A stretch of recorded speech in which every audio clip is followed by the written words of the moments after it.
Here we're going to find the area enclosed by the line y equals x minus 1 and the parabola that's written as y squared equals 2x plus 6. Well, since we're solving a second degree equation, when we're solving a second degree equation for y, it's going to require that we take plus or minus the square root of both sides. It's easier to just solve equations for x and then equate the x's. That's the way we're going to find our points of intersection. Solve each equation for x and then set x equal to x and solve for y. So the first equation gives us, when we solve it for x equals y plus 1. And the second equation gives us x equals 1/2 y squared minus 3. Okay, so the first equation was f of y equals y plus 1, and well, we'll write it as f of y, and then the second equation we'll call g of y equals 1/2 y squared minus 3. Okay, here's our first step now.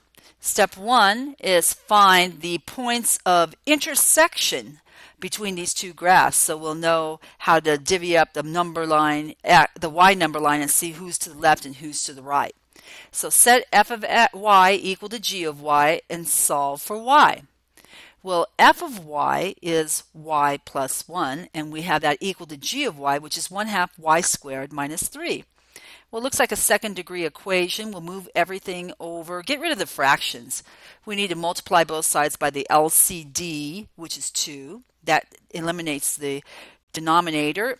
And we isolate everything on the left side, 0 on the right. We get y squared minus 2y minus 8. Factor. Set the factors equal to 0 and solve. You get y equals negative 2 and y equals 4. That's our lower and our upper limits of integration. Now, to see them as ordered pairs, let's consider evaluating each of those y values for the x partners. So f of negative 2 equals negative 2 plus 1 equals negative 1. So the ordered pair xy has negative 2 for the y coordinate and negative 1 for the x coordinate. And f of 4, evaluating that to find the x partner, is 4 plus 1 equals 5. So we have the other intersecting ordered pair, xy equals 5, 4. All right, step 2, we're going to make a sign graph using these 2 points of intersection. So here's we're going to have the f of y equals y plus 1 and g of y equals 1/2 y squared minus 3. And then we're going to list at the bottom the y points of intersection. The y, not the x points of intersection, but the y points of intersection. We have y equals negative 2 and y equals 4. So we really only have one interval from y equals negative 2 to 4, and we have the rightmost function listed up. Well, we don't know that yet. We don't know which one's to the right and which is to the left. I put that up there too early. Let's see that when y is equal to 0, that's a number that lives on the y interval from negative 2 to 4. We know that on the interval from negative 2 to 4, we have f of 0 equals 1 and g of 0 equals negative 3. So that means that the f function is larger than the y function value, and that means that the rightmost function is f and the leftmost function is y. All right, step 3, we're ready to evaluate the area integral using the area A equals the integral from y equals c to d of rightmost function minus leftmost function and the differential dy. Okay, so those are y values from c to d.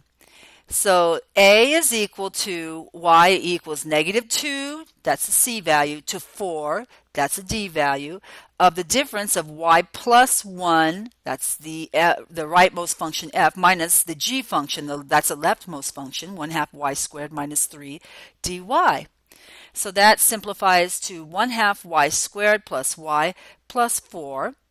And we take the antiderivative very carefully of negative 1/2 y squared, and we take the antiderivative of y and the antiderivative of 4. All of this with respect to y, not x. We're going to evaluate that from y equals -2 to 4. So evaluate it at the upper limit minus the evaluation at the lower limit. And that simplifies to a mess. The mess. You notice here I didn't take out the LCD. I kept it. I kept the fractions as they were, and I just worked with them. So this is equal to -1/6 times 64 plus 8 plus 16 minus parenthesis 4/3 plus 2 minus 8, which simplifies down to 18 square units. So this is our first example where we used the differential dy and the limits of integration from y equals the lower limit to y equals the upper limit.